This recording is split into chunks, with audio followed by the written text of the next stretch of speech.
Well, Stan, we'll start with right at the beginning, back at Manchester where it all began. And it seems to me, at that stage when you got into football, football was more about having a laugh and then the sudden realisation that perhaps you could make some good money out of it. Well, the reason I joined Manchester City, I was only playing with a non-league team on a Sunday morning. And my father sort of put me into it. I got by a scout, came along, and I became an apprentice at Man City. And then, well, I was talking to people where I thought, well, they don't get paid for this, do they? This was younger kids, you know what I mean? Brian Kidd was, I played with him quite long in Manchester Boys.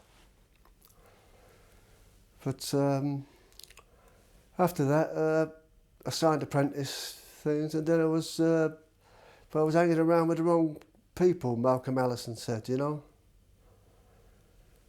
But I was getting more money off them than I was getting from playing football. Was Malcolm Allison right? You were hanging around with the wrong people? Yeah, after all these years, yeah, probably right, yeah. Well, they're all in prison now, or they're dead, so I suppose he's vindicated. And then obviously the realisation that you could make money from it. Yeah, but because I was hanging around with the wrong people, first of all I was shipped home to Bury, and then I didn't get on with the manager there. I was only there 3 weeks.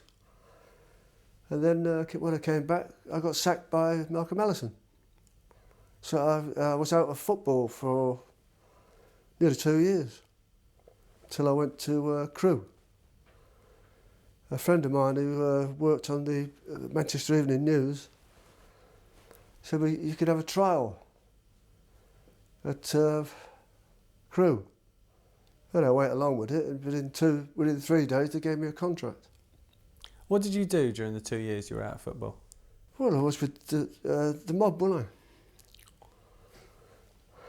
I was still getting more off them than I was getting playing football.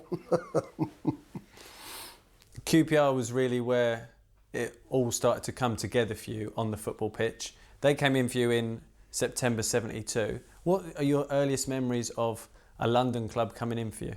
Look, I'd been at Carlisle for nearly 2 years then, and we had a decent side, you know. Held Spurs to a 1-1 draw in the FA Cup. Should have beat them anyway. And then it just came out of the blue. I was quite happy in Carlisle then. When I first went there, I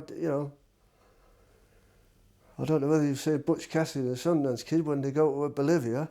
I was like that. What's going on here? It was only one club, one nightclub. It's all changed now. I've been up to Carlisle since.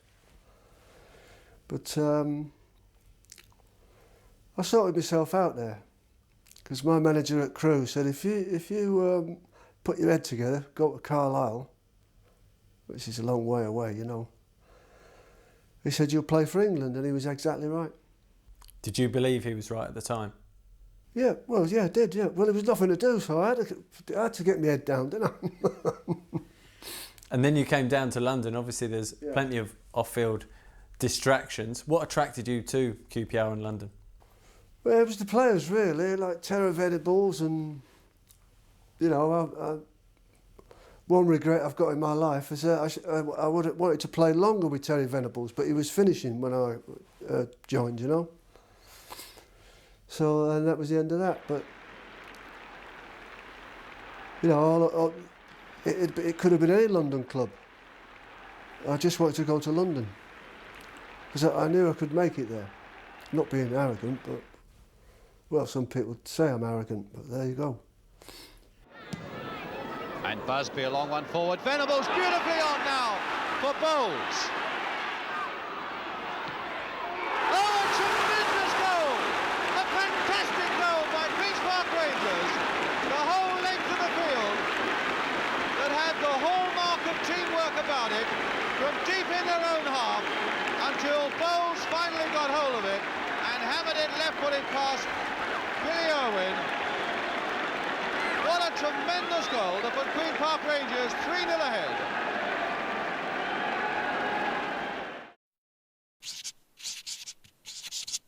When you arrived at the club, Rodney Marsh had left 6 months earlier, Yeah. and no one would touch the number 10 shirt. How did it come about? Was it offered to you? Did you request a number 10 shirt? Well, it seemed in the dressing room that nobody wanted to wear it. I said, well, I said, I'll wear it. I said, I've never heard of him. You know, in Manchester, it was all Manchester City, Man United, you know what I mean? I played in a Man City side, 20-odd games, when they won everything with Malcolm Allison. So that I wasn't worried about it. Never been nervous, you know what I mean? Did anyone say to you, you'll be putting extra pressure on yourself here if you grab his 10 shirt? Yeah, a couple of people. Jerry Francis, who was my mate, yeah. I said, I don't care. Best thing I ever done. Did Jerry advise you against taking number 10? Well, a few people said it, yeah. And, you know, a few of the fans. I said, it don't matter to me. Maradona was a 10. Most of the, you know, apart from my favourite, George Best, he didn't wear the number 10. And then your debut, obviously there would have been a lot of expectation that effectively you put on yourself wearing the number 10. Yeah. QPR beat Nottingham Forest 3-0. Yeah, I scored one goal. I scored a goal, yeah. So I got off on the right track. But I wasn't worried. I knew I was at ease from the day one when I joined there.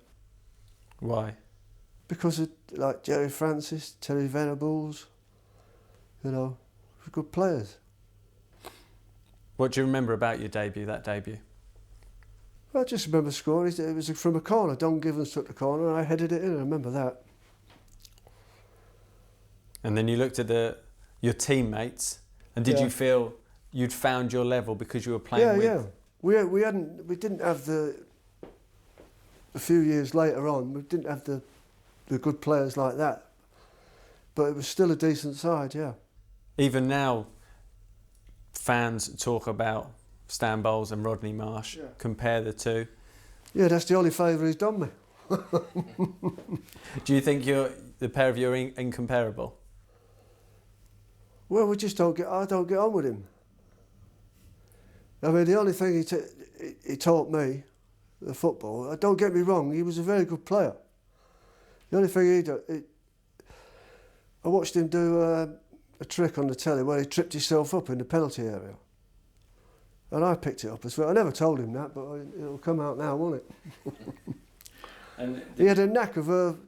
there were not many cameras about then, you know what I mean? So I used to trip myself up. Everybody used to do it. Get in the penalty. Even Dave Sexton, when we had a blind inside. If you get in the box, go down. And was it something that you saw Rodney do and thought, I'll bring that into my game? Yeah. I picked up a lot of things like that with people. Puskas with the drag back. Cruyff with the other thing. I just picked things up. And Thomas absolutely streaking out for Rangers. Over the side is Bowles. Has he seen him? He has. He can't miss it, surely. He didn't. What a glorious move out. The scoreline is 3-2 in favour of Rangers now.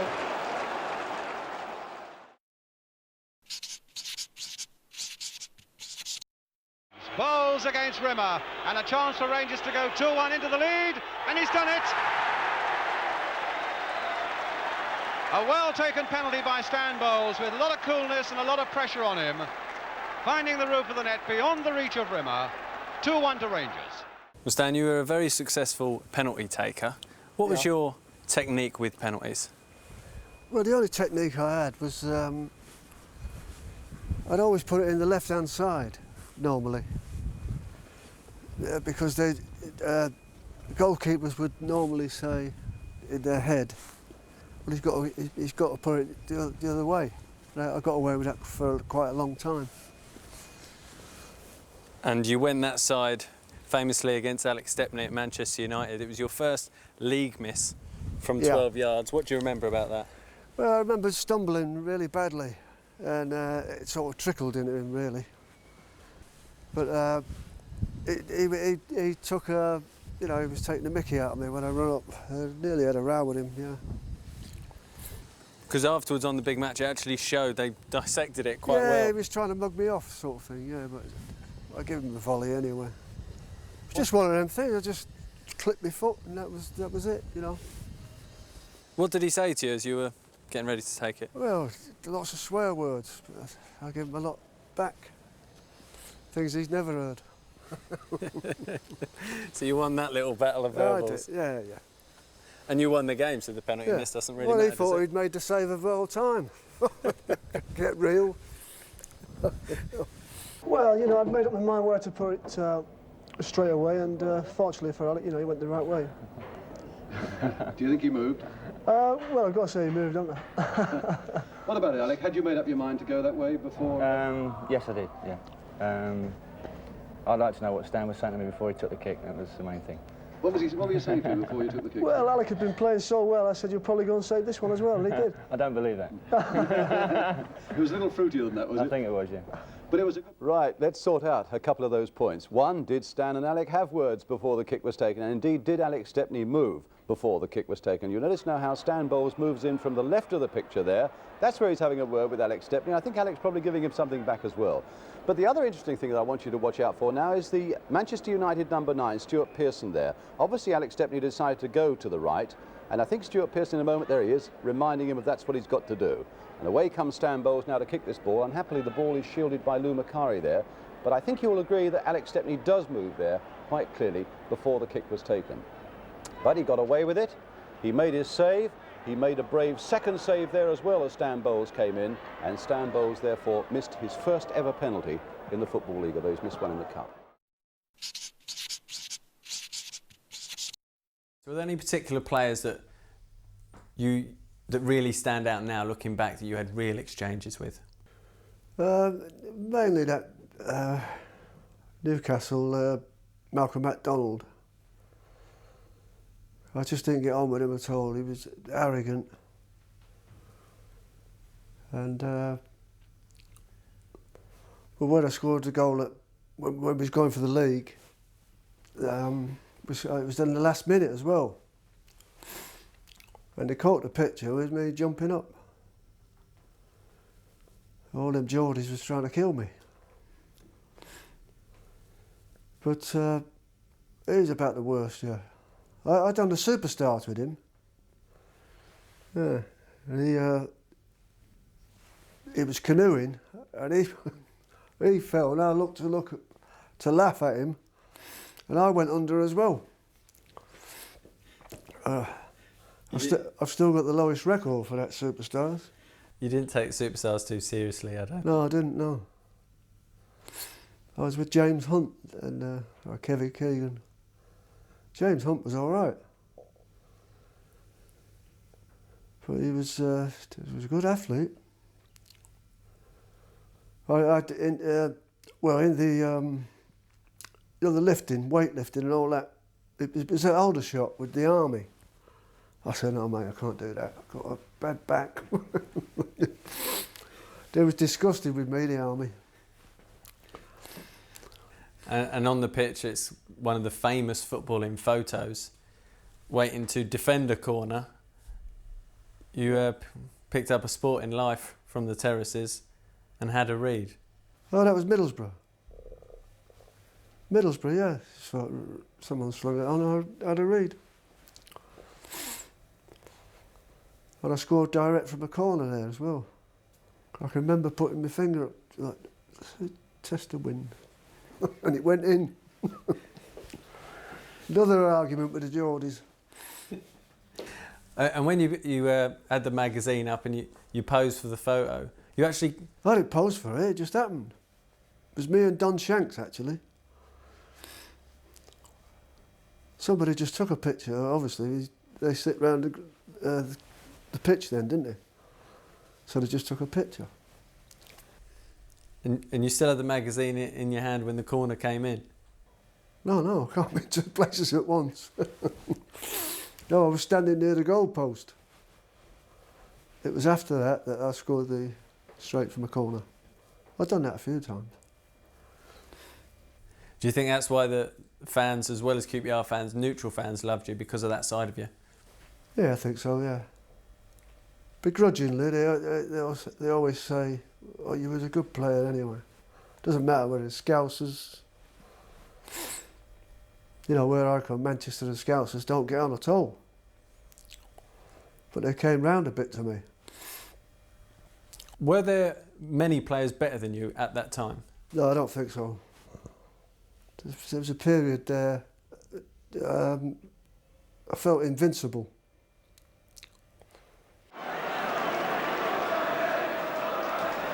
Bowles. Still Bowles. Will this be the fourth? Yes! Stanley Bowles. They're running riot now, Rangers. Carving them up. And away goes Bowles. Oh, neatly over Dorney's head. Good play here by Bowles. And alas for him, for the Rangers fans as well.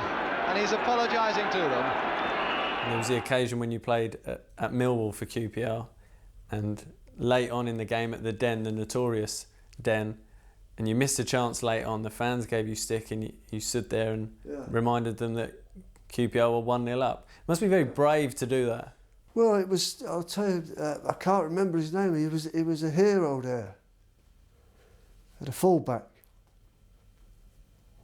And I was going past him all the time, taking the and he was the hero of the whole of Millwall. That's why they was having to go at me. They got all sorts of threats. Can't remember his name now. Harry someone. Harry Cripps. That's him. And were you giving it to him in his ear? Yeah, but I was also like making him look like a mug, you know what I mean?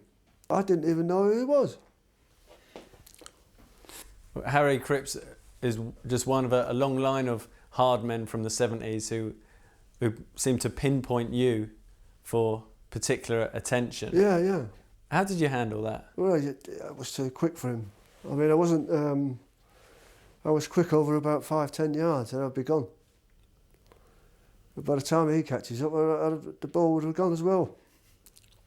Did you try and get in their head? Well, sometimes you have to. They try and do it to you, you know what I mean? Carry on. Alan Ball famously had a battle with you, and then you were on the big match after that. And Armstrong playing it straight to Clement there. Givens. Now Ball. And Ball and Bowles getting into each other again. And the referee going to have a word with the pair of them. And I think the referee's exactly right. They're taunting each other, and the referee absolutely right to say, I want no more of this. And it's going to be a drop ball.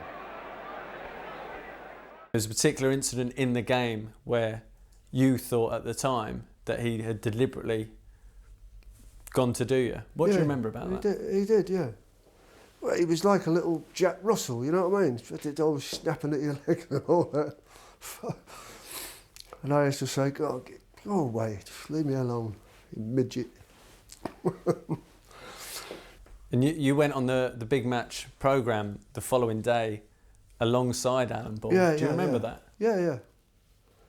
Well, it was just said he has to do what he has to do. He was one of them, wasn't he?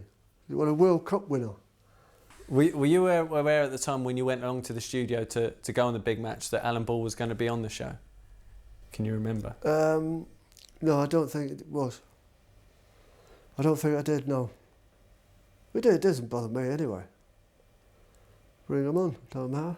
Because looking at the footage, when you were sat alongside Alan Ball, it looked fairly evident that there was still a bit of animosity between the pair of you. Yeah, because just, you know, God rest his soul now, but he was a bit aggravating, typical, exactly like a Jack Russell.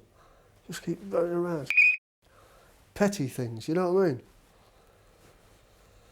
If you're going to kick me. I think the first thing we must do, gentlemen, is to clear up an incident that all the fans have seen already, and the papers picked up again this morning, pictorially. This one here, right early in the game. Alan, what was all this about now? Eddie Kelly injured there, but here's the incident we're talking about. There. He's got the Alan? One, yeah, he's got the wand out again, the left foot. I went to pick him up there and he was obviously upset with me for tackling him like that. Why was that, Stan? Well, it was early in the game and I've got a bad left ankle and Alan caught me right on the bottom of my left ankle and I was a bit annoyed at the time, you know. Is there any sort of lasting animosity between you? I mean, you seem fairly relaxed and friendly in the studio today, but I mean, is this something that's been going on? None whatsoever. He's a good player. You've got to. There's ways and means of getting at players. You know, you've got to try and upset them a little bit. You know, and you've got to try to do things to them. People do it to me. It's all part of the game. You know, and you've got to give them a whack now and again. And is that what you were doing yesterday? You were trying to unsettle? we talk to people. Yeah, you do things like they call it professionalism, whatever. Things go on the pitch that people don't know about, and you set your stall out to sort of upset people. People upset me, and you sort of talk to them and get onto them and try to put them off the game. You know. Did it upset you yesterday? Well, it did really, because Frank McClintock did say after the game, actually, he said, you know, Alan didn't mean, you know, what he was saying to you. He said he was just trying to get you at it. Because I class myself as a good friend of Alan's. We go out and have a drink together. And I must admit, I was a little bit upset. I thought he meant it at the time. Didn't stop him turning it on, man, did it? What did Gordon Hill, the referee, say about it all? I mean, he was having a really sharp word with the pair of you, wasn't he? He just said a million things and nothing really about what it was about. He was great. I think he's a good referee, and he was sort of saying it's a nice day, it's terrific, and this and this, and get on with your game, the pair of you, you know. Lovely. I think he wanted to calm everything down, and he did the right thing at the right time. One of the newspapers today, I think it's the Sunday Mirror, said Stan the Magic Man, and a lot of your play in the second half particularly was magical. Was that as good as you've played all season? Yes, that's the best I've played this season. I've not been playing too well. I played quite well in midweek in the 4-0 defeat by Newcastle, but that's my best game by far. Is that you're getting on top of the problems you've had, or what? Yeah, for the first time in my life, probably the end of last year and the beginning of this year, I was letting outside problems affect my game probably, but now I'm getting rid of those problems and just getting down to playing football. You see, I'm sure the Rangers fans there yesterday and neutrals everywhere were really delighted with the way you played. I know Les Cocker, Don Revie's right-hand man, was there as well. And yet they are mystified as to how it is that you have these little things in your career where, you know, you don't turn up or you miss training or whatever. Can you explain that? No, I can't really. At the time, I think whatever I do is right and I just do it. And yet it upsets people who want to support you. They want to say Stan Bowles is great and he's good for England, and yet they're worried about, you know, your behaviour in these sort of matters. Are you putting this behind you now? Well, I think so, yeah. Only time will tell, obviously, but I think so. On that programme, Brian Moore was asking you about how your football was going, and then he seemed to ask you quite in depth about what was happening off the field. Everybody wanted to know about my private business, you know. Even the papers, the Sun. News of the World, sorry. And they was following me round because I said to them one day at the White City, I said, listen, you can follow me anywhere I go, clubs, anything. Within 2 months, they left me alone. Never heard again. That wouldn't have put you off in modern day, because footballers now are celebrities and they are followed everywhere. Yeah, they are, yeah. You'd give the papers plenty Well, I of... was followed all the time, but I don't care. Once the game's over, I can do what I want. I told Dave Sexton that. So I used to go in the Springbok next door, and you were supposed to be 2 miles away. I said, listen, Dave, after the game, I said, I could do what I like. He said, oh, I can't talk to you, and that was the end of it. But I still go in there now. Was that the arrangement at the time? After a match, you had to get 2 2 miles away from the ground, yeah. You had a little book. I dropped mine down the grid. The Springbok's about 20 yards away, I think. Yeah. Did you enjoy that side mixing with the supporters? Yeah, of course I did, yeah. I used to get slagged on away games, obviously, because I was a bit leery. I don't worry about the crowd. Join in with them. Did you enjoy that, mixing up with the supporters? Yeah. Yeah, they used to sing Where's Your Wife when I got divorced, and I held the chorus. Carry on, boys. Did that bring the best out of you when you got the banter going with the opposing supporters? Yeah. It's all right. They still remember me. How many players are you going to see out at Premiership that will be remembered 30 odd years later? Not many. Does that mean a lot to you being remembered? Yeah, of course it does. And Bowles onside. Siddle's come roaring out of his goal. Now what will Bowles do? Onto the left foot he'll hope. No, onto the right foot. That's there. That's two. And that's Bowles.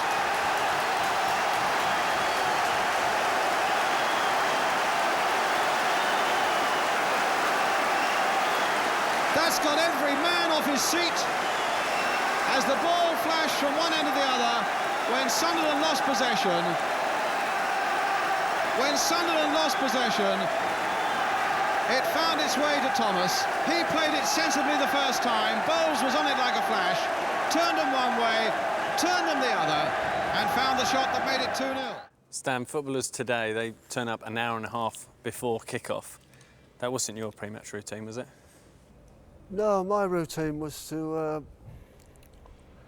arrive at the ground about 1 o'clock, just show my face, and then I'd be in the betting shop till about 2:45. You won't get away with it nowadays, but that's what I used to do. We're stood here at the loft end. The betting shop is about 100 yards in that direction. No, was it a case of sneaking out? It's 35 yards. You know how many I know. steps? Yeah.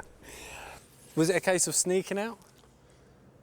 No, not really. I was already out then. Once I've showed my face, 1 o'clock, then I would disappear. And Don Shanks used to say, oh, he's here somewhere. He must have popped out with some tickets or something like that. Yeah, right. So you'd have some teammates covering for you when they went looking for you? Yeah. So, Just him, Don Shanks. So your teammates would be out on the pitch doing their warm-up and you'd be round the corner? Yeah. I'm guessing all the fans were in the betting shop as well because it's just round the corner. Oh, yeah, they got used to it, yeah. Didn't take any notice. As long as you have a good game.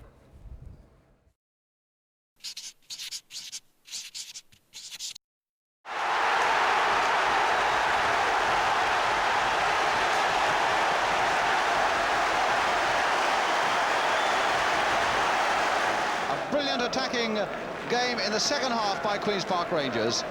But what is more important for them, 2 really precious points as they strive once again for that Football League Championship. The season gets closer and Rangers stay at the top. That season where QPR so nearly did it and won the first division, First Division, was that your favourite season at QPR? Yeah, probably, but then you've got to remember, we went into Europe and played very well after that. Where David Webb and Frank McClintock was getting on a bit, you know what I mean? It was fantastic. But yeah, it was a bit of a downer when we lost the league. We was definitely the best side in the league. Everybody said we was the most entertaining side. There was no doubt about that. When we played night games, there'd be 25 managers up there just to watch us. When it came down to the end of that season, 75-6 season, and Liverpool played a week later that final game, which is crazy. Yeah, because it was in Europe or something, yeah, but we couldn't do nothing about that. I watched that at the BBC with Jerry Francis. I left when it was 1-1. And it was only, well, I'll tell you, it was 12 minutes. They was losing 1-0. 12 minutes to go. It was 12 minutes short. And turning now to Europe, you scored 11 goals you personally scored 11 goals in getting to the quarter-finals. Yeah, I did. I beat Jimmy Greaves and was joined with Dennis Law. And I broke it here against Cologne. Never forget that because Dennis Law was my favourite player, apart from George Best. So was your style better suited to European football? Every game's a different game, you know. When I was at Brian Clough, he played me on the left wing to give the ball to John Robinson. I said, I want someone to give me the ball, not him. Did you ever consider going abroad? I could have gone to Hamburg before Kevin Keegan, but Jim Gregory gave me a few grand and said, I don't like the Germans, come round for dinner, I'll give you a few grand. So that was the end of that one. That's true. White's Hotel it was, a meeting. I was there, but Jim wasn't there. He said, don't worry about them. Come over there, son. I'll give you a few grand. And one of the biggest matches of that European campaign was against AEK Athens out in Greece. Yeah. Where the game unfortunately turned against QPR. What do you remember about that match? Because the atmosphere was something else. Yeah, it was, but I mean, we beat them 3-0 here, and then they beat us 3-0 over there. But some of the players, who'll be nameless for the time being, they didn't want to take penalties. You know, and poor old David Webb, when he's about 16 stone, he could hardly run up to kick the ball. And he missed the vital one. And that was it. Nobody blamed anybody, that was it. And before it got to penalties, the fans were throwing things at you, weren't they? Yeah, all big lumps of fruit, whatever there was, I don't know. I'd never seen things like that, about that big. They must have just made them for that game. Was that the most intimidating atmosphere you've played in? It may have been for the other players, not for me. Again, what can the crowd do? Nothing. And of course it went down to penalties. Yeah. And I suppose at that point the manager comes on and he's looking for his 5 to take. Yeah. And it was the 5 obvious ones, but at least 2 of them dropped out. I won't mention her name. Don Givens was one. And did they openly say, I can't handle this? Was it? He took his boots off. So he ain't got to take a penalty with his socks on, eh? And you went up, took the first one and scored it. No nerves? No. That's the way it went. It seems you struggle to understand the even idea of being nervous on a football pitch. Yeah. No. It was better for me being out there instead of all these gangsters looking for their money. The bookmakers. Did you feel safe on the pitch? Yeah. 90 minutes relief. They couldn't do anything to you in front of 25,000. No.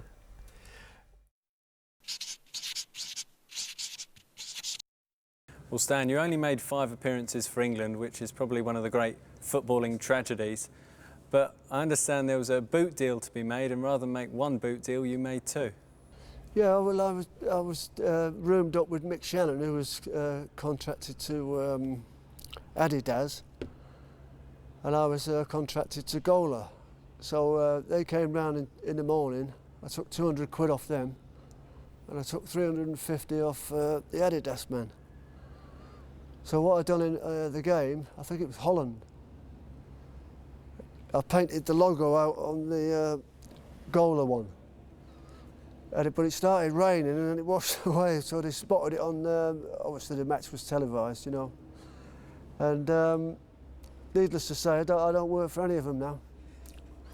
Well, I didn't work for anybody from that day. Where were you when you were painting your boot? In the room. Sat in the hotel room Mick. painting your Yeah, boot? Mick was laughing his head off, Mick Shannon, yeah. But he wouldn't have done the same thing, yeah. Let's have a look now at some of the best work of Stan Bowles for Queen's Park Rangers against Coventry yesterday. Here's Gibbons playing the ball into Stan. Stan controls it and turns, and you watch him take it directly at the defender and go by on the right-hand side. Here's Stan, and he gets close in and gets his shot in on his right foot, and Glazer makes a very good save at the near post. Here's Thomas here. Thomas chips the ball up to him, and you watch Stan come off, and he controls it neatly on his chest, takes the ball away from the defenders, takes the ball to the touchline, shields the ball, and just lays a nice little neat ball back to Dave Thomas. He's a beautiful passer of the ball when he's got a bit of time on his hands, isn't he? Yeah, this is an excellent thing about him. Here's another situation. This is Terry Venables, just knocks a little ball into him. You watch Stan here now play it on his left foot. Looks up and plays it with the outside of his left foot. Any other player would have played that with their right foot, but not Stan. He loves his old left foot, and he knocks a good ball out to Clements there. This is a goal. This is from the corner. You watch Mickey Leach make a run to the near post. He leaves the ball for Gibbons. Gibbons tries to play it. It goes past the Coventry defender, and there's Stan on his old near post, on the far post here, and just whacks it in with his right foot. That's a good thing about Stan. It doesn't matter which foot he comes to, he'll whack him. But he loves his left foot. He's really got a great left foot. Must be so frustrating for you, seeing all those skills now. Well, I've always known that he could play, and when Ian McFarlane rang me and asked me about him when he was at Carlisle, I told him to go and buy him. And Ian was a very good friend of mine. I wouldn't have told him to go and buy him if he couldn't play. No. Have you seen much of Stan since those bust-up days at Main Road? Actually, I only saw him when we came down to play at Queen's Park Rangers. I only saw him for a few minutes. He came in the dressing room when we played in the testimonial match. But I've never really had time to speak to him. I'd hoped he might give you a bottle of champagne. He was threatening to do that, wasn't he? Yes, he said he'd give me a bottle of champagne, and I was hoping he was going to come in today, but I don't think he likes the television much. No, this is true. He had the bottle of champagne with him, but after the game yesterday, he was a bit nervous about coming here and appearing in front of the cameras, and I think that's why he's not with us this morning, Mark. I tell you, he's not nervous at First Division football, which I suppose is the main thing, That's Gordon. it. When I was on my game, I was arrogant, you know. Take the mickey, you know. That's why I didn't get on with England. Because, you know, when I was playing people like Liverpool and all that, I was taking the out of them. And they didn't like it, so they didn't really speak to me when I was on the England squads. The likes of Emlyn Hughes, Phil Thompson were Yeah, in and all around that England mob, at yeah. the time. Yeah, Didn't yeah. do you any favours? No. Does that affect you now, looking back? You only won 5 caps. No, not really. Basically, well, I walked out on England when Joe Mercer was the manager. It was with Malcolm Allison. And I walked out on him because he took me off at half time. I can't remember it again. I think it was Holland. I think. Yeah. What was the reason he gave you for taking you off so early? Well, I heard him telling the Leeds coach, I can't remember his name now, he died. And I heard him take him off in 5 minutes, that was it. So, effectively, I was barred for four years. They don't actually bar you, the FA. They just don't allow you to pick you. So did you go and confront Joe Mercer when you heard what he said? Yeah. What did you say to him? Well, I was on 5 minutes and he pulled me off in the second half. Frank Worthington went on. Did you stay in the stadium? No.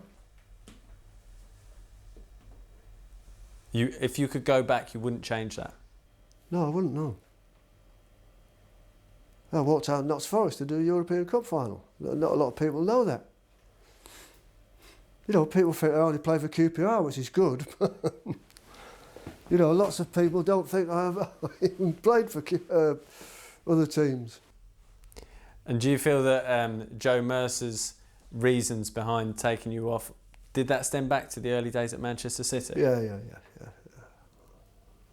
It was aggravating me all the time about going around with the Quality Street gang.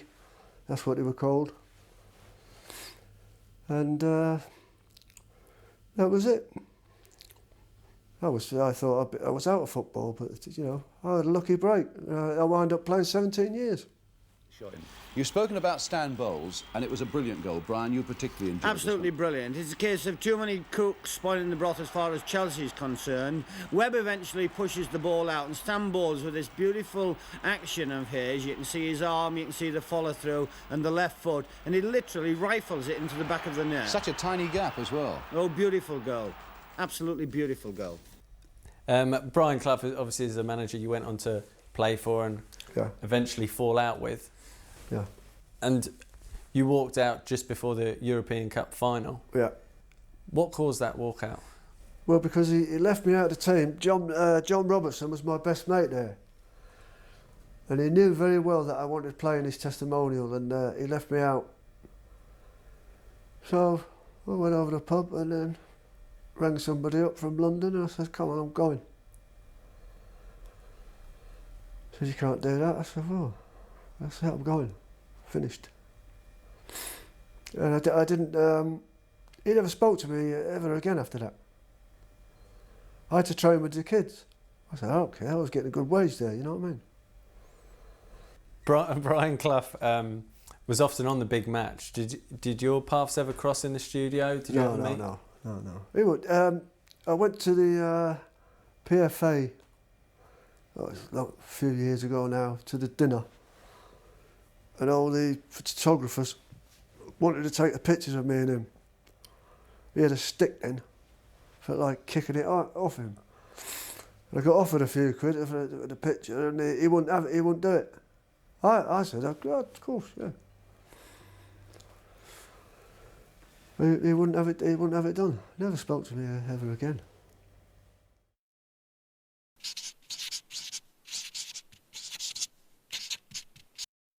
Stan Bowles, interesting character, and a man that was apparently unmanageable at Main Road when you were at Manchester City, Malcolm. Well, I think that he was in a bad environment in Manchester. He was always tremendous potential player, and you know, he was probably the best youth player we had at Manchester. Was he a wild lad there? Well, I think that Manchester was a town whereby he got mixed up with a few people that weren't good for him, and he didn't really work at his training. And I used to get terribly annoyed because I knew he had tremendous ability, and I hated to see him waste it. So you're not surprised to see how well he's playing now? No, I always knew he was a good player. I mean, in his first game, I think he came on as a substitute. He scored 2 goals in 45 minutes in the First Division. Mm. Is he in any way unmanageable now, Gordon? Not at all, not at all. I think that, as Malcolm said, that he was in the wrong environment in Manchester. And I think Ernie Tagg, the manager of Crewe, one of the clubs that he moved on to, had a great influence upon him. I think he made him realise that he had to improve his ways. He's always had the ability, as Malcolm has said. Mm. And no, he's tremendous for us, tremendous. Were you difficult to manage? Not really. I don't think so. But maybe in the younger days, Manchester City, yeah. I can see that now, because most of them are in prison now or dead. But no, I don't think it was that. I was easy going. A bit laid back, not too much, I suppose. That's probably what it was. You worked under 6 managers at QPR, Gordon Jago, Dave Sexton, Frank Sibley, Alex Stock, Steve Burtonshaw and Tommy Docherty. Yeah. Who got the best out of you? Probably Dave in the end. Dave Sexton. Tommy Docherty never taught me anything. I mean, I didn't get along with Dave Sexton's training when he first came. Like twice a week, we'd have no balls. So what's that all about? I'm not having this. Like shadow thing, you know? I said, no, I'm not into that. Call you when we get the balls out. Looking back to that time, the 70s in particular, how different was it then compared with modern day football?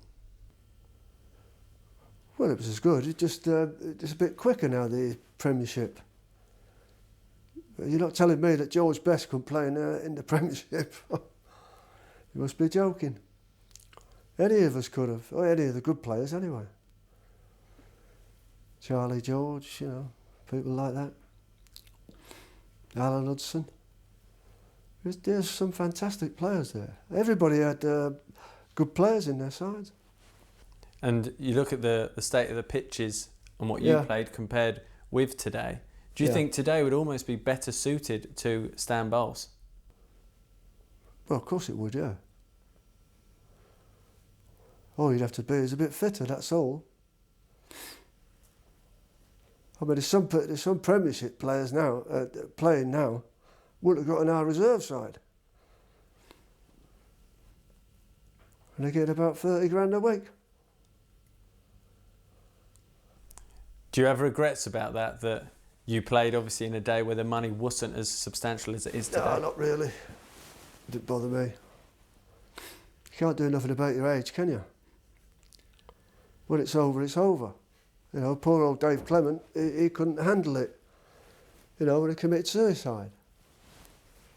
Some people have said it was because he was my roommate. What was he like to room with? Well, it was very strange when we went to Italy in the World Cup qualifier. And I heard this noise in the morning, about 6:30 in the morning. He was doing press-ups. The game was about 8 hours away. What's going on here? It was a bit like that, you know what I mean? And when you see the crowd, I mean, it was full up 3 hours before the game. I said, don't worry about the crowd, they can't do nothing. That's why I've never been nervous about anything like that. And the team that the players you played alongside at QPR were some fantastic players. Yeah, yeah. Which ones stand out for you as being the great players? Terry Venables was fantastic, but as I said to you, he was getting on a bit, sort of thing. He went. Jerry Francis, it was the best thing for me. I mean, I'd only been at QPR in 2 days, and I thought he'll do for me. 1-2s and all that was brilliant. Dave Thomas, we had David Webb, Frank McClintock. They was all getting on, you know what I mean? I was a young man then, but it was fantastic. Dave Clement, even Ian Gillard, he was a big lad. Tony Curry, I would love to have played him a lot longer, but I didn't last long, you know what I mean? He was a fantastic player. And just finally, looking back over your time at QPR, if you could go back now to a young Stan Bowles who turned up at Loftus Road, Yeah. what advice would you give him? What would I give? What advice would you give to yourself now if you could go back and advise yourself now with wisdom on your side? Nothing really. I've done everything. Entertained the crowd, and the best thing of all time, for 7 years, I laughed every day. I don't laugh as much now, you know. I wasn't worried about retiring because I could always, you know, put my hand to another mob that I get with. And that was it. I had a fantastic time, especially at QPR, well, that goes without saying.